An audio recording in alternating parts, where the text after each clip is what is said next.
Welcome to A9 TV. ముందుగా headlines చూద్దాం. IIHT ప్రారంభోత్సవంలో పాల్గొన్న సీఎం రేవంత్ రెడ్డి. IIHTని కావాలనగానే ప్రధాని సానుకూలంగా స్పందించారన్న సీఎం. కొండా లక్ష్మణ్ బాపూజీ పదవులను ఆస్తులను వదులుకున్నారన్న రేవంత్ రెడ్డి.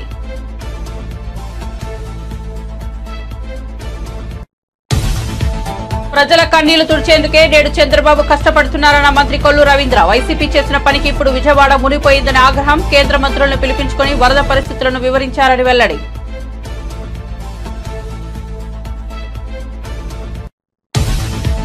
ప్రకాశం బ్యారేజీని బోట్లు ఢీకొన్న ఘటనపై దర్యాప్తు చేయించుకోవచ్చన్న అమర్నాథ్. బుడంహేరుకు వరద వస్తుందని తెలిసినా పట్టించుకోలేదని మండిపాటు. విజయవాడ మరణాలు ప్రభుత్వ హత్యలేనని ఆరోపణ.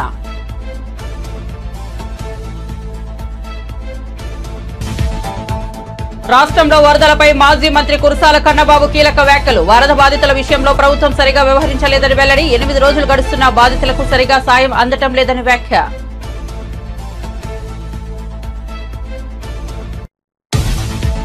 విజయవాడను వరదలు అతలాకుతలం చేశాయన్న మల్లారెడ్డి. వరద బాధితులను ఆదుకోవడానికి చంద్రబాబు ఎంతో శ్రమిస్తున్నారని కితాబు. ప్రజల ప్రాణాలను కాపాడిన ఘనత చంద్రబాబుదేనని ప్రశంస.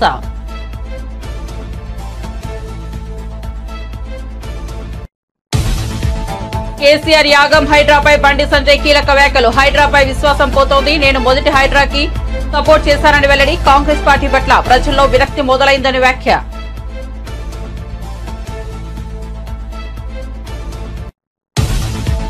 బంగాళాఖాతంలో తీవ్ర వాయుగుండం. తెలుగు రాష్ట్రాల్లో భారీ వర్షాలు. ఒడిశాలోని పూరి వద్ద తీరం దాటే అవకాశం. గంటకు 10 కిలోమీటర్ల వేగంతో కదులుతోన్న IMD. తెలుగు రాష్ట్రాల్లో భారీ నుంచి అతి భారీ వర్ష సూచన.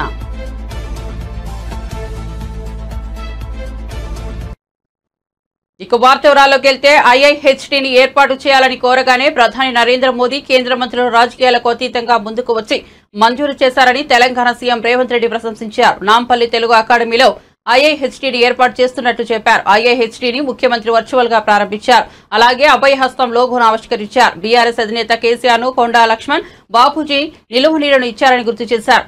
తెలంగాణ కోసం బాపూజీ ఒక స్థలం కూడా ఇచ్చారని గుర్తు చేశారు. పదవులను కూడా తృణపాయంగా వదులుకున్నారన్నారు. కానీ కొంతమంది మాత్రం తెలంగాణ కోసం రాజకీయాలు చేస్తున్నామని చెప్పి ఉప ఎన్నికలు తీసుకొచ్చారని విమర్శించారు. అలా వచ్చిన ఉప ఎన్నికల నేపథ్యంలో సెలక్షన్లు కలెక్షన్లు చేసి త్యాగమని చెప్పుకున్నారని విమర్శించారు. గజ్వేల్లో ఫామ్ హౌస్ నిర్మించుకున్నారని ఆరోపించారు. కేసీఆర్ కొండా లక్ష్మణ్ బాపూజీల త్యాగాలలోని తేడాలను గుర్తించాలన్నారు.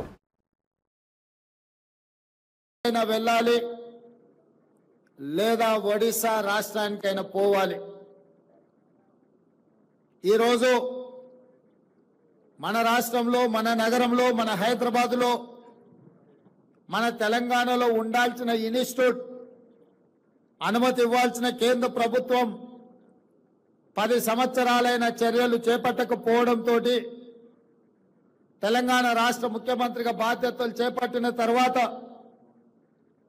నేతన్నల జీవన గతులు, వాళ్ళ స్థితిగతులను తెలుసుకోవాలన్న ఆలోచనతోటి సమీక్ష సమావేశాన్ని ఏర్పాటు చేస్తే ఈ అంశం నా దృష్టికి రావడం జరిగింది. తక్షణమే నేను ఉప ముఖ్యమంత్రి బట్టి విక్రమార్క గారు ఢిల్లీకి వెళ్ళి మోడీని కలిసి విజ్ఞప్తి చేసి ఆ తర్వాత కేంద్ర మంత్రివర్యులు పీయూష్ గోయల్ గారిని కలిసి ఈనాడు మా రాష్ట్రంలో ఇండియన్ ఇన్స్టిట్యూట్ ఆఫ్ హ్యాండ్లూమ్ టెక్నాలజీలో చేరాలి అనుకుంటే సుదూర ప్రాంతమైన ఆంధ్రప్రదేశ్ నెల్లూరుకు వెళ్ళాలి, లేదా ఒడిశా రాష్ట్రానికి వెళ్ళాలి. మా రాష్ట్రానికి ఒక ప్రత్యేకమైన ఇన్స్టిట్యూట్ ఉండి తీరవలసిందే అని చెప్పి కేంద్ర మంత్రి పీయూష్ గోయల్ గారి దృష్టికి తీసుకెళ్లడం జరిగింది. వారు కూడా రాజకీయాలకు అతీతంగా ముందుకొచ్చి నిజంగానే హైదరాబాదు అభివృద్ధి చెందిన నగరం, దేశంలోనే 5 మెట్రోపాలిటన్ సిటీస్ ఉంటే ఢిల్లీ, ముంబై, చెన్నై, బెంగళూరు వీటితో పోటీ పడే నగరం హైదరాబాదు తెలంగాణలో ఉంది. తెలంగాణలో IIHT ఉండాల్సిందే, మంజూరు చేస్తున్నామని చెప్పి వారు తక్షణమే మంజూరు చేసి తెలంగాణ రాష్ట్రం యొక్క విజ్ఞాపనను వారు ఆమోదించారు. ఎంబడే నేను అధికారులను పిలిచి మంత్రి గారిని కోరి ఈ సంవత్సరమే వాళ్ళ సమయం వృధా కాకూడదు, పిల్లలను ఈ సంవత్సరంలోనే వాళ్ళని చేర్పించుకోవాలి. ఎక్కడ ఏర్పాటు చేద్దాం కాలేజీ అని అంటే కాలేజీ బంగ్లాలు ఇప్పటికిప్పుడు అంటే కష్టం కదా అంటే నాంపల్లిలో ఉన్న తెలుగు అకాడమీ ఇక్కడ భవనం ఉన్నది అంటే ఎంబడే అక్కడ ఏర్పాటు చేసి మంచి కార్యక్రమాన్ని ఈ సంవత్సరమే మొదలు పెట్టండి అని చెప్పి వారికి ఆదేశాలు ఇవ్వడం జరిగింది. ఈరోజు డిగ్రీ సర్టిఫికెట్లు తీసుకొని పిల్లలు బయటకు వస్తున్నారు కానీ సాంకేతిక నైపుణ్యం లేకపోవడం వల్ల ఉద్యోగ ఉపాధి అవకాశాలు సన్నగిల్లిపోతున్న తరుణంలో తెలంగాణ రాష్ట్ర ప్రభుత్వం ఆలోచన చేసి సాంకేతిక నైపుణ్యాన్ని పెంపొందించాలి, నిరుద్యోగ యువకులకు ఉద్యోగ ఉపాధి అవకాశాలు కల్పించాలి అని మొన్న జరిగిన శాసనసభలో కొత్త శాసనం చేసి యంగ్ ఇండియా స్కిల్స్ యూనివర్సిటీని ఈరోజు 4th సిటీలో నిర్మించాలి అని 60 ఎకరాల స్థలాన్ని కేటాయించి దాదాపుగా 200 నుంచి 300 కోట్ల రూపాయలైన యూనివర్సిటీ నిర్మాణానికి నిధులకు పీసీసీ చీఫ్ షర్మిలారెడ్డితో పాటు వరదలపై మాజీ మంత్రి గుడివాడ అమర్నాథ్ సంచలన వ్యాఖ్యలు చేశారు. వరద బాధితులను ఆదుకోవడంలో కూటమి ప్రభుత్వాన్ని షర్మిల ప్రశంసించడంపై గుడివాడ అమర్నాథ్ తన అక్కసునంతా వెలగక్కారు. షర్మిల తన 5 ఏళ్ల తెలంగాణలో తిరిగారని, ఎన్నికల ముందు మన రాష్ట్రానికి వచ్చారన్నారు. ఆమె తెలంగాణ వరదల గురించి మాట్లాడారో లేదంటే మన రాష్ట్ర వరదల విషయంలో మాట్లాడారో అనేది తనకు తెలియదని గుడివాడ అమర్నాథ్ అన్నారు. రాష్ట్రంలో వచ్చిన వరదలు ప్రకృతి వైపరీత్యం వలన వచ్చినవి కావని, ప్రభుత్వం సృష్టించిన వరదలని ఆయన తెలిపారు. వరదలు వచ్చినప్పుడు ప్రభుత్వం ఎందుకు నిర్లక్ష్యంగా వహించిందో ప్రజలకు సమాధానం చెప్పాలని డిమాండ్ చేశారు. ప్రజల ప్రాణాలను గాలికి వదిలేశారన్నారు. రేషన్ వాహనాలు, సచివాలయ వ్యవస్థ ఇతరులను ఆదుకున్నాయన్నారు. ముఖ్యమంత్రి చంద్రబాబు నివాసంలోకి వరదలు వచ్చాయి కాబట్టి ఆయన బస్సులో ఉంటున్నారన్నారు. వరదల బాధితుల విషయంలో ప్రభుత్వం అత్యంత నిర్లక్ష్యంగా వ్యవహరించిందన్నారు. జగన్ కారణంగానే వరదలు వచ్చాయని కూటమి నేతల ఆరోపణలను ఖండిస్తున్నామన్నారు. వరదలు ఈ రోజు వచ్చినా, రేపొచ్చినా, ఎల్లుండి వచ్చినా జగనే కారణమా అని గుడివాడ అమర్నాథ్ ప్రశ్నించారు. జగన్మోహన్ రెడ్డి గారు చెప్పడం జరిగింది. ఇది ఈ ప్రభుత్వం సృష్టించినటువంటి వైపరీత్యం. ప్రభుత్వానికి ముందే తెలిసి స్పందించాల్సినటువంటి తీరులో స్పందించకుండా ప్రజల్ని గాలి వదిలేసి ఈరోజు 45 మంది ప్రాణాలను బలిగొలినటువంటి ఈ కార్యక్రమాన్ని తీవ్రంగా ఈ ప్రభుత్వాన్ని ఖండించాల్సినటువంటి బాధ్యత ప్రతి ఒక్కరి మీద కూడా ఉంది. వారు చెప్పినటువంటి కొన్ని విషయాలు, ఎందుకంటే గడిచినటువంటి 10 రోజులుగా రాష్ట్ర ముఖ్యమంత్రి గారు రాత్రనక, పగలనక, మధ్యాహ్నం అనక సంబంధం లేకుండా అనేక పత్రికా సమావేశాలు పెడతా ఉన్నారు. ఏ ఒక్క సందర్భంలో కూడా వారు మాకు ముందే తెలిసినా మేము దీన్ని సరైనటువంటి రీతిలో ఎందుకు మీరు స్పందించలేదంటే దానికి సమాధానం చెప్పేటువంటి పరిస్థితుల్లో రాష్ట్ర ముఖ్యమంత్రి గారు లేరు. ఎందుకంటే ఇటువంటి సంఘటనలు వచ్చినప్పుడు ఆయన పబ్లిసిటీకి దీన్ని వాడుకోవాలనేటువంటి ప్రయత్నమే ఆయనలో ఎక్కువగా కనబడుతుంది తప్ప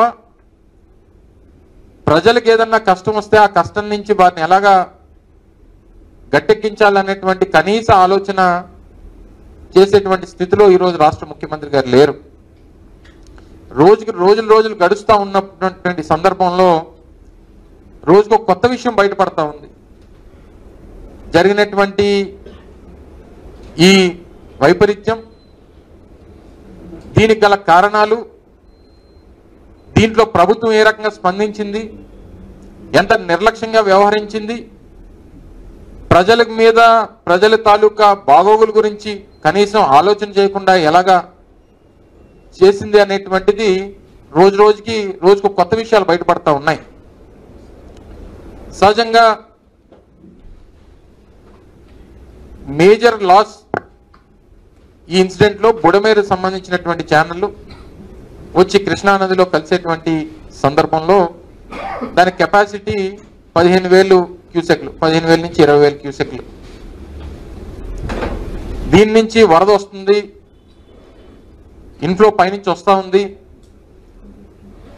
దీనివల్ల ముంపు గురయ్యేటువంటి ప్రాంతాలన్నీ కూడా ఇబ్బంది పడేటువంటి పరిస్థితి ఉంటుందని చెప్పి దానికి సంబంధించినటువంటి డిఈ రైల్వే ట్రాక్ పక్కన చంద్రబాబు నిలబడితే బాబుకు తప్పిన ప్రమాదం అంటూ ప్రచారం చేశారని సెటైర్లు పేర్చారు మాజీ మంత్రి కాకాని గోవర్ధన్ రెడ్డి.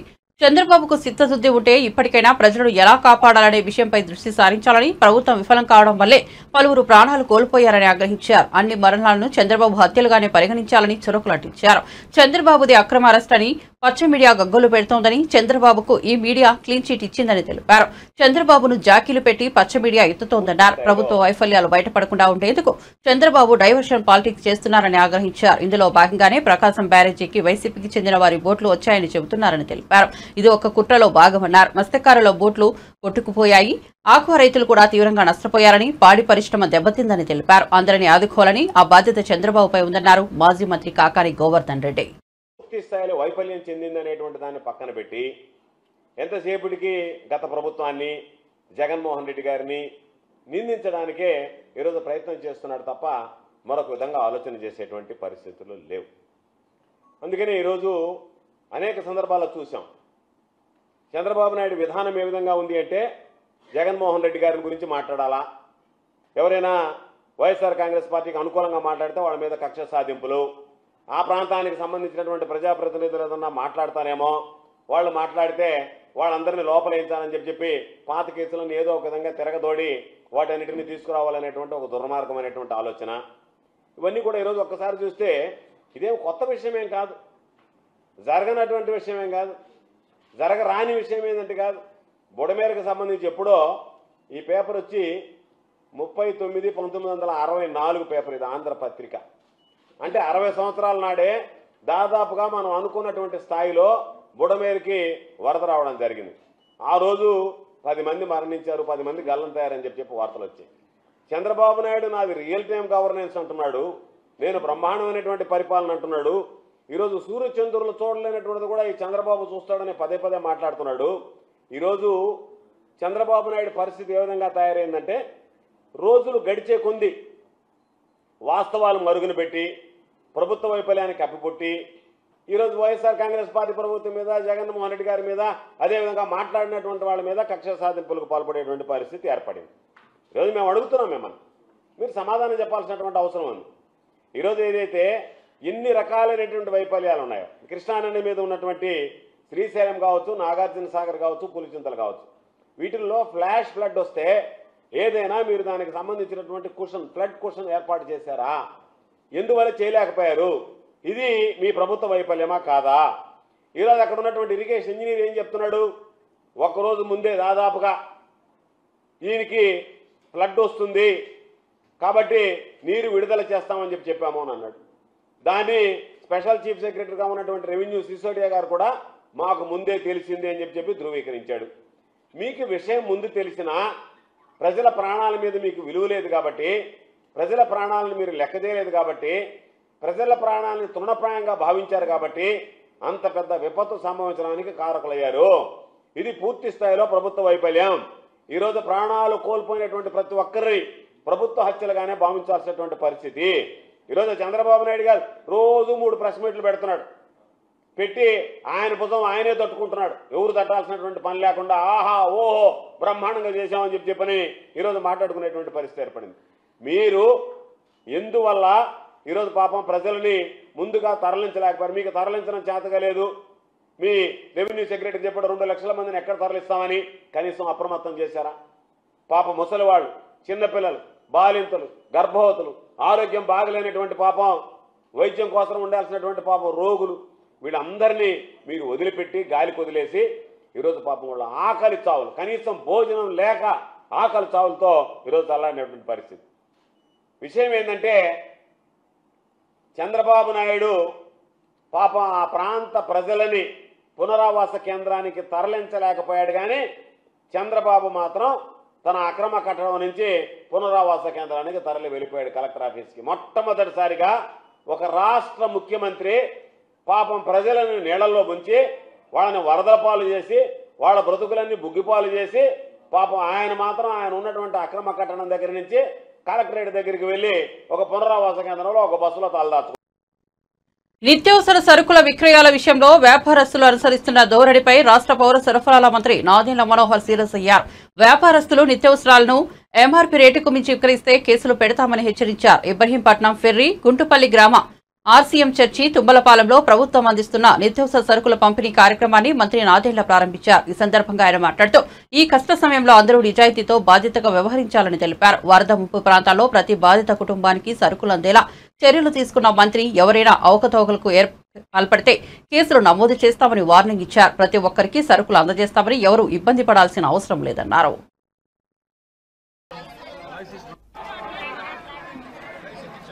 రాష్ట్ర ప్రభుత్వంతో నిత్యావసర సరుకులు పంపిణీ మొన్నటి నుంచి ప్రారంభించాం. వర్షాకాలం వలన కొంచెం ఇబ్బంది అవుతుంది. అయినా కానీ ప్రతి ప్రాంతంలో కూడా ప్రతి కుటుంబానికి 25 కిలోలు బియ్యం, 1 కిలో పంచదార, 1 కిలో కందిపప్పు, 1 లీటర్ వంట నూనె, 2 కిలోలు ఉల్లిపాయ, 2 కిలోల బంగాళాదుంపలు అందించడానికి ఒక ప్రయత్నం చేస్తున్నాం. సహజంగా పాపం ప్రజలు బాగా ఇబ్బందిలో ఉన్నారు. ఎవరికి ఇబ్బంది కలగకూడదు, ప్రభుత్వం నుంచి మేము అందరం ఆదుకుంటామని సమాజానికి ఒక బాధ్యతతోటి పార్టీలకు అతీతంగా అందరం కలిసి పనిచేస్తున్నాం. ఈరోజు ఇబ్రాహీంపట్నం మండలంలో 34,500 కుటుంబాలకి ప్రతి కుటుంబానికి అందించే విధంగా మేము సరుకులు సిద్ధం చేసి ఇక్కడ పంపించాం. 48 ఫేర్ ప్రైస్ షాపులు ఉన్నాయి. 48 ఫేర్ ప్రైస్ షాపుల్లో కూడా ముంపుకు గురైతే వ్యాన్ల ద్వారా సరఫరా చేస్తున్నాం. లేదంటే వైసీపీ పాలనలో చంద్రబాబును అరెస్ట్ చేశారని ఆ రోజు ప్రజలు కన్నీళ్లు పెట్టుకున్నారని, ఈ రోజు భారీ వరదల కారణంగా ప్రజలు కన్నీళ్లు పెట్టుకోకూడదని సీఎం నిత్యం కష్టపడుతున్నారని మంత్రి కొల్లు రవీంద్ర అన్నారు. విజయవాడలో ఆయన మీడియాతో మాట్లాడుతూ చంద్రబాబును అరెస్ట్ చేసి నేటికి సరిగ్గా ఏడాది అవుతోందన్నారు. నాడు ప్రతిపక్ష హోదాలో నేడు సీఎంగా ప్రజల కన్నీళ్లు తుడిచేందుకు చంద్రబాబు తాపత్రయపడుతున్నారన్నారు. బుడమేరు కట్ట మీద మట్టిని దోచుకెళ్లారని, వైసీపీ చేసిన పనికి ఇప్పుడు విజయవాడ మునిగిపోయిందని ఆరోపించారు. భారీ వరదల సమయంలో పడవలు తీసుకొచ్చి ప్రకాశం బ్యారేజీని దెబ్బతీసే ప్రయత్నం చేశారన్నారు. 9 రోజులుగా చంద్రబాబు కలెక్టరేట్లోనే ఉండి కేంద్ర మంత్రులను పిలిపించుకుని వరద పరిస్థితులను వారికి వివరించినట్లు చెప్పారు. కరెక్ట్గా ఇదే రోజు సంవత్సరం క్రితం ఒక మహానాయకుడిని అక్రమంగా నంద్యాలలో బస్సులో ఉన్నప్పుడు అరెస్ట్ చేసి ఆయన్ని అక్కడి నుంచి బై రోడ్డు తీసుకొచ్చి ఏసీబీ కోర్టులో పెట్టి అరెస్ట్ చేసి మరి రాజమండ్రి జైలుకు పంపించిన రోజు సెప్టెంబర్ 9 ఎప్పటికీ నిలబడిపోతుంది. అదే బస్సులో ఆ రోజున రాష్ట్ర ప్రజలు కన్నీరు పెట్టారు. ఆ మహానాయకుడిని అరెస్ట్ చేసిన రోజు యావత్ ఆంధ్ర రాష్ట్రమే కాదు, ప్రతి ఒక్కరు కూడా, ప్రపంచంలో ఉన్న ప్రతి ఒక్క తెలుగు బిడ్డ కళ్ళ నీళ్ళ పెట్టిన రోజు సెప్టెంబర్ 9. తిరిగి మళ్ళీ అదే రోజు సెప్టెంబర్ 9 ప్రజల కళ్ళల్లో నీరు చూడకూడదని చెప్పి గత 9 రోజులుగా ఇదే బస్సులో ఉండి ఇవాళ ప్రజలకి పండగను కూడా సైతం లెక్క చేయకుండా, కుటుంబ సభ్యుల దగ్గర కూడా వెళ్లకుండా అహర్నిశలో కష్టపడి సాధారణ స్థితికి తీసుకురావడానికి ప్రయత్నిస్తున్నటువంటి ఏకైక నాయకుడు నారా చంద్రబాబు నాయుడు గారు. ఆనాడు ఈ రాష్ట్రంలో జరుగుతున్నటువంటి అన్యాయాల పట్ల, ఈ రాష్ట్రంలో జరుగుతున్నటువంటి అక్రమాల పట్ల, సామాన్య ప్రజలకి జరుగుతున్నటువంటి దాడుల పట్ల, ఎస్సీ ఎస్టీ బీసీ మైనార్టీ వర్గాల పట్ల గత ప్రభుత్వం చేసినటువంటి అకృత్యాలు, జగన్మోహన్ రెడ్డి చేసినటువంటి దారుణాలు ఆ రోజున వెలుగెత్తి ప్రజలకు అండగా నిలబడినందుకు ఆ రోజున ఆయన అరెస్ట్ చేశారు. ఇదే రోజు ప్రజలు పడుతున్నటువంటి వరదల్లో వరద నీటిలో నానుతా ఉన్నారు, కష్టాలు పడతా ఉన్నారు, ఇబ్బందులు పడుతున్నారని చెప్పి వాళ్ళ కోసం 9 రోజులుగా ఇదే బస్సులో ఉండి విజయవాడ కలెక్టరేట్లో ఉండి సామాన్య స్థితికి తీసుకురావడానికి అహర్నిశలు యావత్ యంత్రాంగాన్ని నిలబెట్టినటువంటి వ్యక్తి నారా చంద్రబాబు నాయుడు గారు. మనం చూసాం, ఆ రోజున ఆయన అరెస్ట్ చేసిన విధానాన్ని చూసాం. అక్కడి నుంచి 74 సంవత్సరాల వయసులో అక్కడి నుంచి తీసుకొచ్చి ఇక్కడ వాళ్ళు వ్యవహరించినటువంటి విధానం మొత్తం కూడా చాలా బాధాకరం. 53 రోజులు రాజమండ్రి జైల్లో ఒక సామాన్య ఖైదీ ఉన్నట్లుగా ఆయన్ని పెట్టి సంబంధం లేనటువంటి కేసులో పెట్టి చిత్రహింసలు పెట్టి ఇవాళ ఆ నాయకులు ఏమైపోయారో మనం చూసాం. 5 సంవత్సరాల ప్రజల గురించి పట్టించుకోవాలి, ప్రజా సమస్యల గురించి. వర్షాలు వరదల నేపథ్యంలో ప్రజలను కాపాడడంలో కూటమి ప్రభుత్వం ఫెయిల్ అయిందన్నారు మాజీ ఎమ్మెల్యే మల్లాది విష్ణు. తుఫానుకు ముందు తీసుకోవాల్సిన చర్యల విషయంలో సర్కార్ ఘోర వైఫల్యం చెందిందని చెప్పారు. ఇదే సమయంలో ఇప్పటికైనా సహాయక చర్యల్లో వేగం పెంచి బాధితులను ఆదుకోవాలని సూచించారు. కాగా మాజీ ఎమ్మెల్యే మల్లాది విష్ణు మీడియాతో మాట్లాడుతూ విజయవాడలోకి వరద వచ్చి 8 రోజులు అయినా ప్రభుత్వంలో చలనం లేదు. ప్రిన్సిపల్ సెక్రటరీ మాట్లాడితే ఇంకా ప్రజలకి రక్షణగా ఉండాల్సిన వాళ్ళు, ప్రజల యొక్క మాన ప్రాణాలు కాపాడాల్సిన వాళ్ళు, ప్రజల యొక్క ఆస్తి కాపాడవలసిన వాళ్ళు మీరే ఈ రకంగా మాట్లాడితే ఇంకా అధికార యంత్రాంగం ఏ విధంగా, ఎప్పుడు ఏ తుఫాను విషయంలో ఎక్కడ ఎన్ని జాగ్రత్తలు తీసుకున్నారో, ఎన్ని రివ్యూ మీటింగ్లు పెట్టారో, ఎంతమంది కలెక్టర్లు అప్రమత్తం చేశారో, ఏ విధంగా యంత్రాంగాన్ని సిద్ధం చేశారో చూసి నేర్చుకోండి. బుర్ర జల్లడమే పనే మీకు. మీరు నిన్న మీ ప్రిన్సిపల్ సెక్రటరీ చెప్పినటువంటి మాటల్లో 19 నుంచి ఇంకా ప్రజలకు అంటే ప్రజలు లైట్ తీసుకుంటారని చెప్పని, ప్రజలు సమాచారం ఇచ్చినప్పటికీ కూడా వాళ్ళు రియాక్ట్ కారని ప్రిన్సిపల్ సెక్రటరీ మాట్లాడితే ఇంకా ప్రజలకి రక్షణగా ఉండాల్సిన వాళ్ళు, ప్రజల యొక్క మాన ప్రాణాలు కాపాడాల్సిన వాళ్ళు, ప్రజల యొక్క ఆస్తి కాపాడవలసిన వాళ్ళు మీరే ఈ రకంగా మాట్లాడితే ఇంకా అధికార యంత్రాంగం ఏ విధంగా పనిచేస్తుంది? బుడమేరుకు సంబంధించి అనేక పర్యాయాలు బుడమేరు రావడం జరిగింది. అలాగే 19 నుంచి 24 వరకు జగన్మోహన్ రెడ్డి గారి ప్రభుత్వం ఉంది. ఎప్పుడు ఏ తుఫాను విషయంలో ఎక్కడ ఎన్ని జాగ్రత్తలు తీసుకున్నారో, ఎన్ని రివ్యూ మీటింగ్లు పెట్టారో, ఎంతమంది కలెక్టర్లు అప్రమత్తం చేశారో, ఏ విధంగా యంత్రాంగాన్ని సిద్ధం చేశారో చూసి నేర్చుకోండి. బుర్ర జల్లడమే పనే మీకు. మీరు నిన్న మీ ప్రిన్సిపల్ సెక్రటరీ చెప్పినటువంటి మాటల్లో ప్రజలకి 2 లక్షల మంది ప్రజల్ని ఎక్కడ తరలిస్తామో అని చెప్పంటే మీరెందుకు తరలించాలి? మీరెందుకు రిహాబిలిటేషన్ సెంటర్ తీసుకెళ్ళాలి? ఈరోజు పెట్టారా ఉన్న రిహాబిలిటేషన్ సెంటర్స్? ఒకరు అరకొరగా ఉన్నాయి. ఆ రోజే వరద వచ్చి రావడానికి ఆదివారం శనివారం రోజునే 10,000 12,000 క్యూసెక్కుల వాటర్ మనం వదిలిపోతున్నాం కిందకి. అందరూ సురక్షిత ప్రాంతాలకి తరలి వెళ్ళండి అని చెప్పని ఎందుకు చెప్పలేదు మీరు? ఏపీ ముఖ్యమంత్రి చంద్రబాబుపై బీఆర్ఎస్ ఎమ్మెల్యే మాజీ మంత్రి మల్లారెడ్డి ప్రశంసలు కురిపించారు. ఏపీ భారీ వర్షాలపై ఆయన స్పందిస్తూ విజయవాడను వరదలు అతలాకుతలం చేశాయని, వరద బాధితులను ఆదుకోవడానికి 74 ఏళ్ల వయసులో కూడా చంద్రబాబు ఎంతో శ్రమిస్తున్నారని కితాబిచ్చారు. వరద నీటిలో 30 కిలోమీటర్లు పర్యటించి ప్రజల ప్రాణాలను కాపాడిన ఘనత చంద్రబాబుదేనని చెప్పారు. తన అనుభవంతో విపత్తు నుంచి ప్రజలను కాపాడారని కొనియాడారు. మల్లారెడ్డి తిరుమల శ్రీ వెంకటేశ్వర స్వామి వారిని దర్శించుకున్నారు. దర్శనం అనంతరం ఆయన మీడియాతో మాట్లాడారు.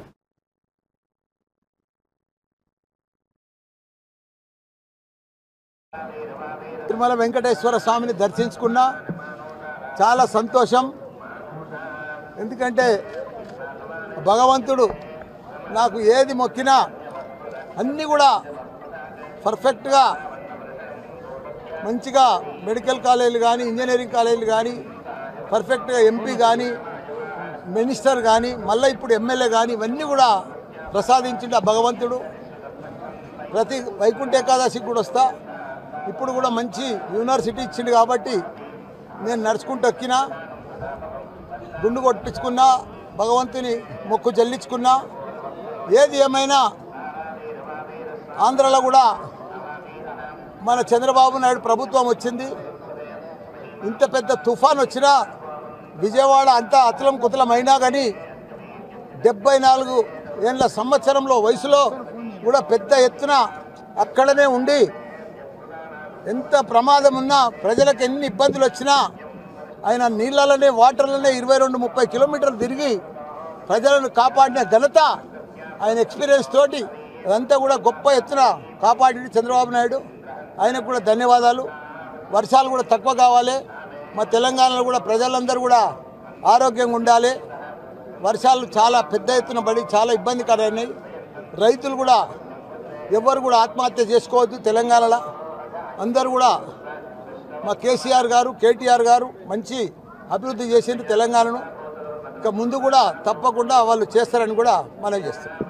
ఏ పార్టీ మారా, అది అవసరం వచ్చినప్పుడు చెప్తా.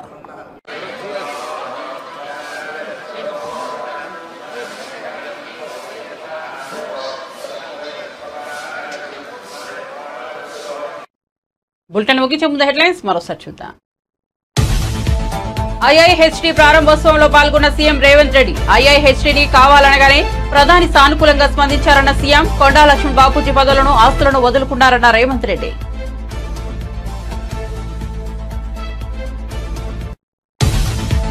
ప్రజల కన్నీళ్లు తుడిచేందుకే నేడు చంద్రబాబు కష్టపడుతున్నారన్న మంత్రి కొల్లు రవీంద్ర. వైసీపీ చేసిన పనికి ఇప్పుడు విజయవాడ మునిగిపోయిందని ఆగ్రహం. కేంద్ర మంత్రులను పిలిపించుకుని వరద పరిస్థితులను వివరించారని వెల్లడి.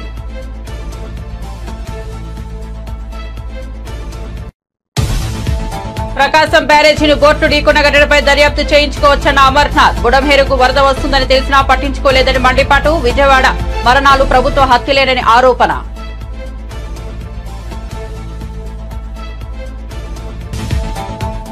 రాష్ట్రంలో వరదలపై మాజీ మంత్రి కురసాల కన్నబాబు కీలక వ్యాఖ్యలు. వరద బాధితుల విషయంలో ప్రభుత్వం సరిగా వ్యవహరించలేదని వెల్లడి. 8 రోజులు గడుస్తున్న బాధితులకు సరిగా సాయం అందటం లేదని వ్యాఖ్య.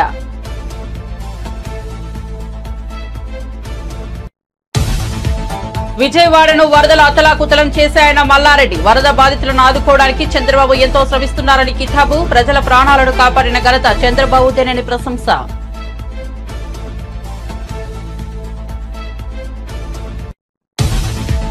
కేసీఆర్ యాగం హైడ్రాపై బండి సంజయ్ కీలక వ్యాఖ్యలు. హైడ్రాపై విశ్వాసం పోతోంది. నేను మొదటి హైడ్రాకి సపోర్ట్ చేశానని వెల్లడి. కాంగ్రెస్ పార్టీ పట్ల ప్రజల్లో విరక్తి మొదలైందని వ్యాఖ్య.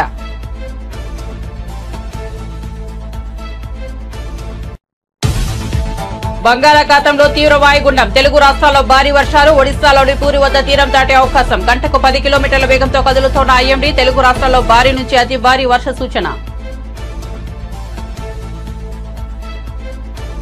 మరిన్ని అప్డేట్స్ కోసం చూస్తూనే ఉండండి A9 TV.